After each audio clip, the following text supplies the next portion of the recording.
Bienvenue sur la chaîne intergénérationnelle Sewa RS Podcast, la chaîne qui prône le bien-être de la famille. Aujourd'hui, nous avons l'honneur d'accueillir Justine autour du thème Nurse péricultrice, la solution pour le bien-être de la famille. Bonjour Justine, bienvenue. Bonjour, merci Bienvenue. de m'accueillir parmi vous. Merci à toi, c'est un très grand honneur. Alors, pour commencer, peux-tu te présenter, s'il te plaît? Alors, donc moi, je suis Justine. J'ai 58 et demi, presque 59. Je suis maman de trois enfants et grand-mère de six petits-enfants. Je suis originaire de la Guadeloupe. J'ai beaucoup vécu en France, mais je suis originaire de là-bas. Alors, tu es nurse péricultrice. Alors, on est nombreux à pas connaître ce métier. Peux-tu nous expliquer en quoi cela consiste et également quelles sont tes missions? En tant que nurse, hein, je suis là pour aider les parents à pouvoir avoir des journées paisibles avec leur enfant parce qu'ils ont eu un sommeil de qualité de par ma présence. Parce que je suis nurse péricultrice de nuit et d'autant plus en sortie de maternité, c'est-à-dire maintenant on sort au bout du troisième jour et je peux être là à partir de ce troisième jour chez les parents en soirée. Et quelles sont tes missions exactement? Alors, mes missions sont de conseiller, d'aiguiller sur comment s'occuper de l'enfant. Souvent, faut revoir le soin du cordon, par exemple, parce que c'est vite fait, 3 jours en fait. Donc, les mamans n'ont pas vraiment, elles ont vu, mais elles n'ont pas eu vraiment l'opportunité de pratiquer devant une professionnelle assez régulièrement. Et donc, du coup, je suis là aussi pour pallier ce genre de manque, on va dire. Il y a aussi le fait que les mamans qui allaitent, par exemple, bah, elles se déplacent pas, ce qui fait que le sommeil n'est pas vraiment coupé. Et celles qui ne désirent pas allaiter, qui donnent des biberons de leur lait maternel ou de lait maternisé, c'est moi qui m'en occupe. C'est voilà, c'est vraiment le repos des parents qui est recherché pour avoir des journées vraiment de qualité avec leur enfant, pour qu'il n'y ait pas la fatigue qui soit en plus de tout ce qu'il y a dans cette charge émotionnelle qui vient d'arriver avec la naissance. Donc, tu as un bon rôle de conseillère en fait, hein. C'est pas Oui. qu'uniquement s'occuper de bébé. Alors, comment t'es-tu orientée dans ce domaine? Alors, à la base, je suis auxiliaire de périculture et là maintenant depuis 30 ans. Mais j'ai toujours voulu travailler auprès des nourrissons. Donc au départ, ne trouvant pas de place en termes de maternité, je me suis dirigée vers la crèche. Donc j'ai travaillé pas mal d'années en crèche.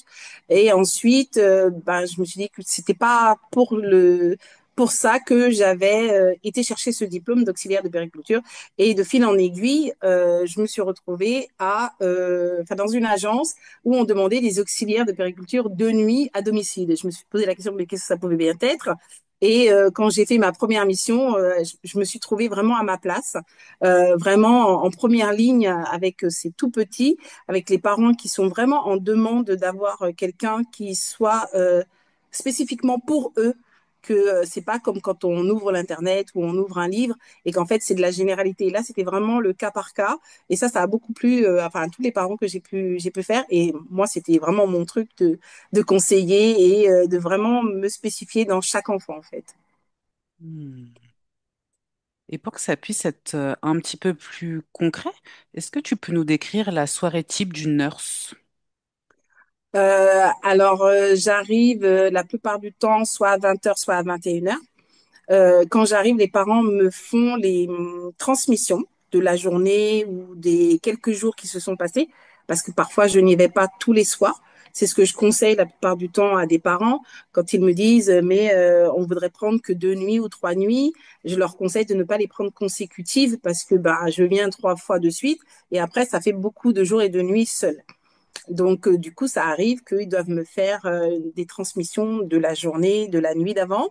Qu'est-ce qui a bien pu se passer, quel qu'il soit, hein, que ce soit un vaccin ou alors l'enfant est sorti, aller se promener, il a été visiter la famille ou au contraire des gens sont venus. Enfin, vraiment toute espèce d'événement. Ils me le transmettent. Donc, je prends vraiment les dernières informations, à quelle heure il a mangé, quand est-ce qu'il a dormi. Et à partir de ce moment-là, une fois que ces transmissions sont terminées, les parents peuvent vaquer à leurs occupations, je dirais.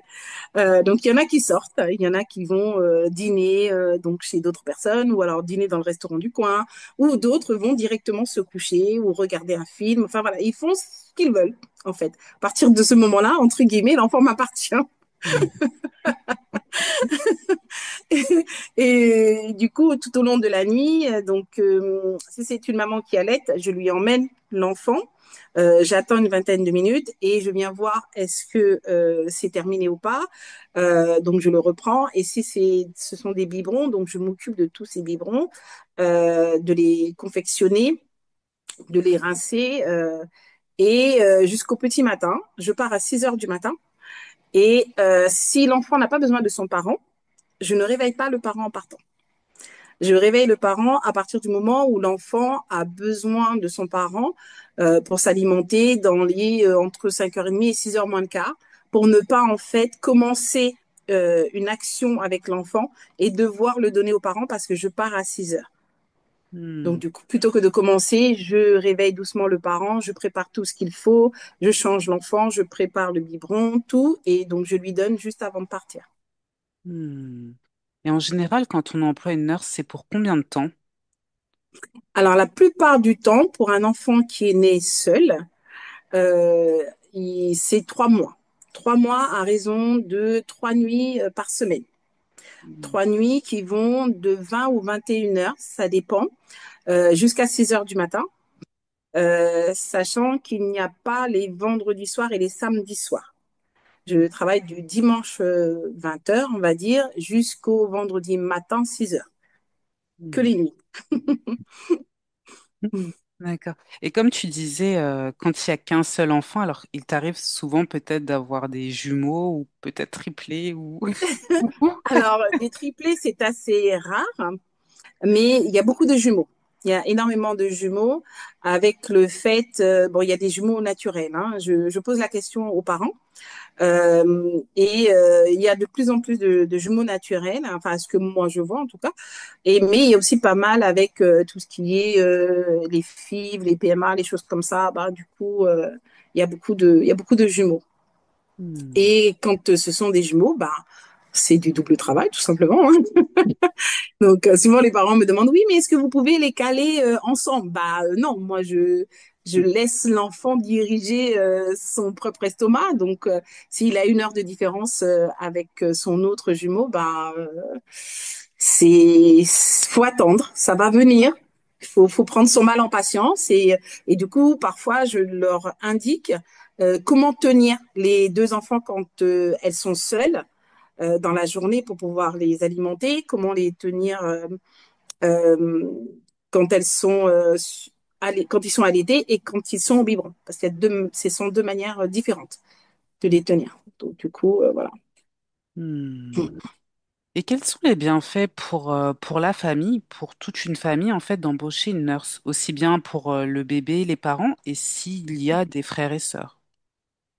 Alors les bienfaits sont vraiment euh, le bien-être. Vraiment, c'est un bien-être, c'est un souffle Mhm. que les parents, ils ont une personne en face d'eux. Alors, quand ils me posent certaines questions un peu plus pointues, je dirais, pas que je ne saurais pas y répondre.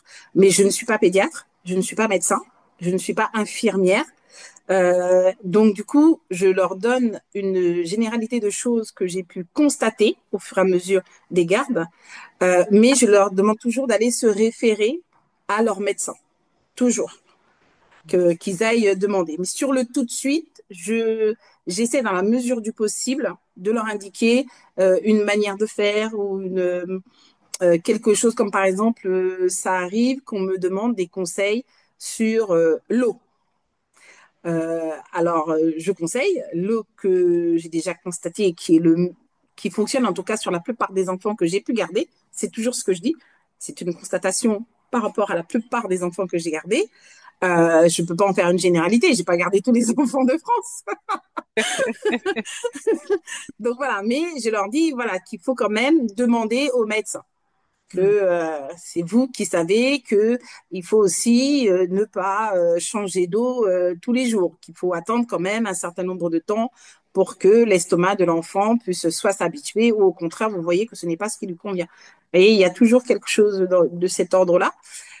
Sinon aussi, au niveau des frères et sœurs, il y a le fait que je conseille aussi comment être avec ces grands, du coup, par rapport à ce nouveau-né.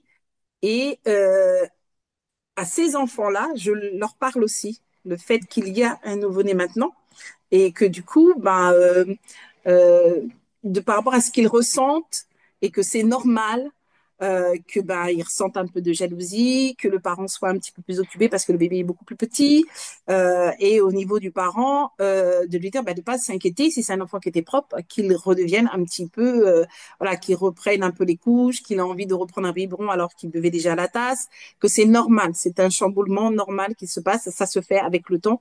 De toute façon, il va progresser. On connaît aucun adulte qui boive dans des biberons, enfin, en tout cas patiemment. Vous voyez, voilà, c'est ce genre de choses où un enfant qui faisait déjà ses nuits et qui, en fait, recommence à se réveiller, qu'il faut lui redonner une tétine, ce genre de choses. Donc, je leur dis, c'est de la patience, en fait. Il faut attendre que ça va venir et que plus il va comprendre que de toute façon, vous êtes là pour les deux, mais que le plus petit demande plus d'attention. C'est pas que vous le délaissez, c'est que le petit vous prend beaucoup de temps, mais que vous avez cet enfant-là dans votre esprit tout de même et de trouver aussi des moments à passer sans le bébé avec les plus grands. Qu'il faut que le papa prenne sa place. Ça, je donne beaucoup de place au papa aussi. Je demande à ce que le papa soit là quand je viens pour le premier entretien, pour que justement il puisse me connaître, savoir ce que moi je vais faire, ce que je vais apporter à sa famille. Et je lui donne une place, que vraiment, que oui, voilà ce que lui il peut faire. Il peut peut-être pas allaiter parce que il n'est pas nourricier, mais que voilà, il peut faire d'autres choses au niveau de la fratrie, au niveau de sa compagne, et ce qu'il peut faire aussi au niveau du bébé. Hmm. Est-ce que tu dois bien avoir des témoignages à nous avec toute l'expérience? Alors j'ai un papa qui il m'appelait la coach des bébés parce Wow. que quand j'étais là, ses enfants dormaient.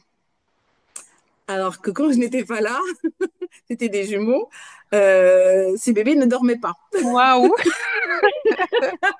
Il me disait, on a passé une nuit horrible, ils ont fait que pleurer, on n'a pas compris, et quand vous êtes là, en fait, on les entend pas du tout. Donc, vous devez être la coach des bébés. Hmm. Euh, j'ai eu aussi d'autres parents. J'ai travaillé à Djibouti Mhm. pour une famille assez célèbre là-bas. Et je revenais en France régulièrement. Je revenais toutes les 4 semaines. J'ai fait 4 mois, 4, 5 mois chez eux. Et on avait pris, parce que moi j'avais mes enfants ici du coup, et je leur avais dit, moi il faut que je revienne de temps en temps un peu, quoi. Donc je revenais toutes les 4 semaines. Et en fait, la maman, elle me disait, mais Justine, en fait, je pense que vous devez être à peine arrivé à l'aéroport que l'enfant, il a changé, il veut pas boire, il veut pas dormir, il fait que pleurer, comme si vous étiez sa maman qui était partie, quoi. Je comprends pas. Oui, donc il y a des petites choses comme ça. J'ai des parents encore aujourd'hui qui m'envoient voilà, il est rentré. Alors j'ai des enfants qui sont très très grands, hein, qui sont au lycée, certains qui sont à l'université aussi, et enfin dans les fratries, hein. Et donc il y en a d'autres qui sont rentrés au collège là, ceux qui sont rentrés en CP, en maternelle, et les parents m'écrivent pour me dire voilà, l'enfant il a progressé. Et ou même ah mais Justine, quel type de chaussures je dois lui acheter? Il marche maintenant, il a marché, Justine, regardez, il m'envoie des vidéos, il m'envoie des photos, et il y a certains enfants, donc les plus grands, je converse avec eux sur Facebook, sur les réseaux sociaux. Ah, génial. On entend de plus en plus parler des doulas et comme tu as vraiment un rôle de conseillère, on se pose la question, quelle est la différence entre nurse péricultrice et doula? Alors la doula, elle est plus là dans le soin.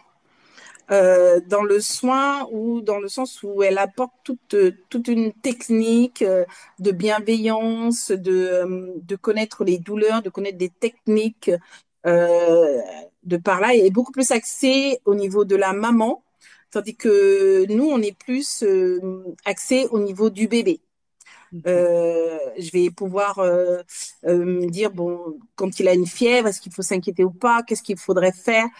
S'il a un petit bouton suspect ou pas? Vous voyez, ce genre de choses. Tandis que c'est vrai que la doula, elle est beaucoup plus axée au niveau de la maman. Je ne dis pas qu'elle ne connaît pas les bébés, hein, mais elle est beaucoup plus axée au niveau de la maman et elle fait le pendant la grossesse et le après grossesse aussi. Mm. Mhm. Tandis que moi, je fais beaucoup plus le après naissance. Je suis quelques grossesses, ça arrive que je fasse des suivis de grossesse. C'est des mamans, elles sont seules, elles n'ont pas de famille en France, ou des familles très éloignées qui sont en province ou vers le sud. Et du coup, sur la région parisienne, elles sont toutes seules, soit en couple, ou soit voire seules.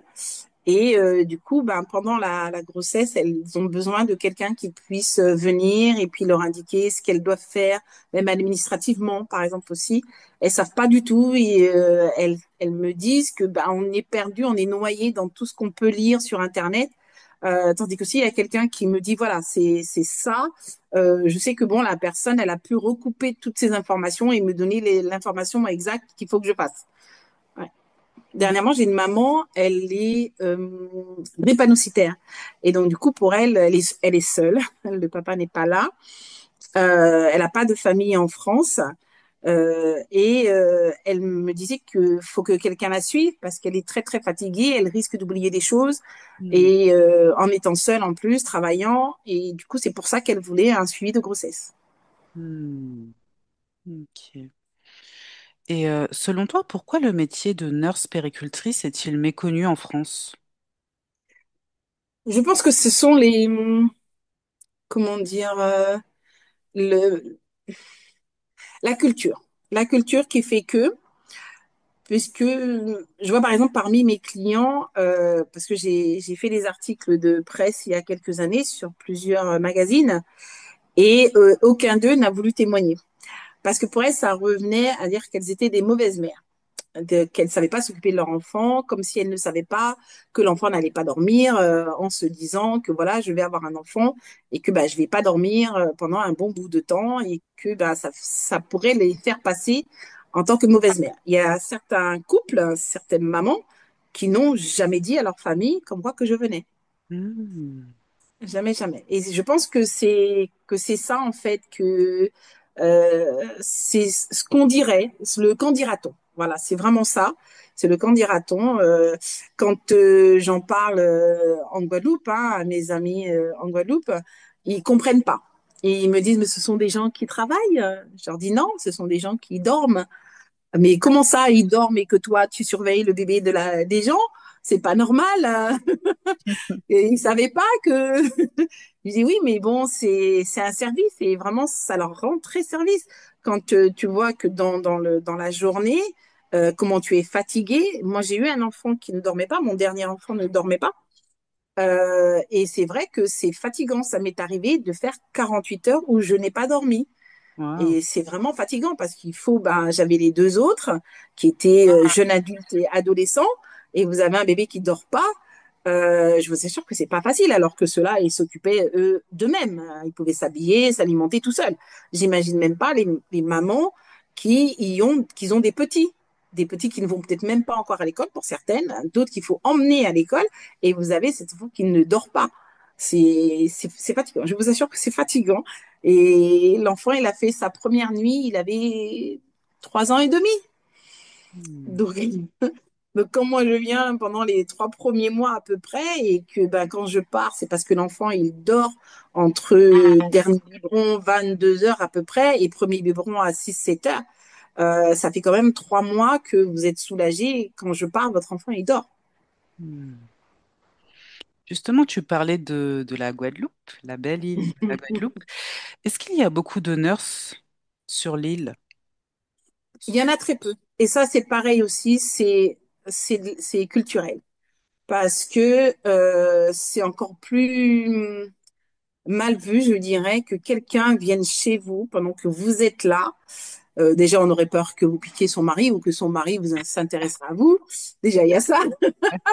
Mais qu'en plus, qu'on puisse savoir que vous avez quelqu'un qui vient le soir comme ça, culturellement, ça ne passerait pas du tout, quoi. Ah oui, ça ne pourrait pas se faire. Ça dépasse l'entendement parce que vous demanderiez même pas à votre sœur ou même à votre propre mère de venir pour vous aider. Vous demandez à personne.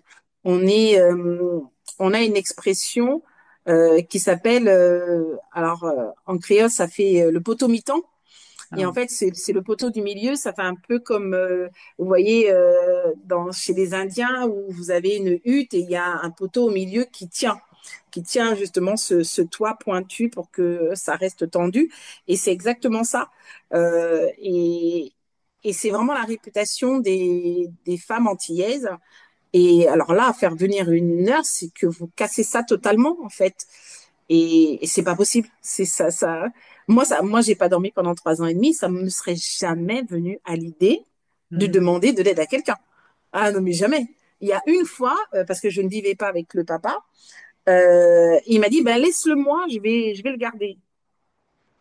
Et je lui dis, mais non. Et c'était là que j'avais fait les 48 heures sans dormir.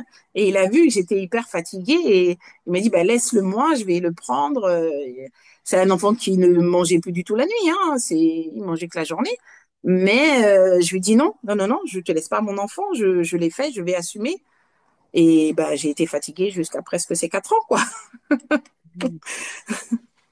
Et il y en a peut-être, mais plus peut-être pour... alors, ce serait un métier qui pourrait être bien, parce qu'il y a quand même bon, de plus en plus de jeunes qui sont allés étudier ailleurs et qui ont vu des choses, qui conçoivent la vie autrement que comme nos mères, nos grands-mères et moi-même.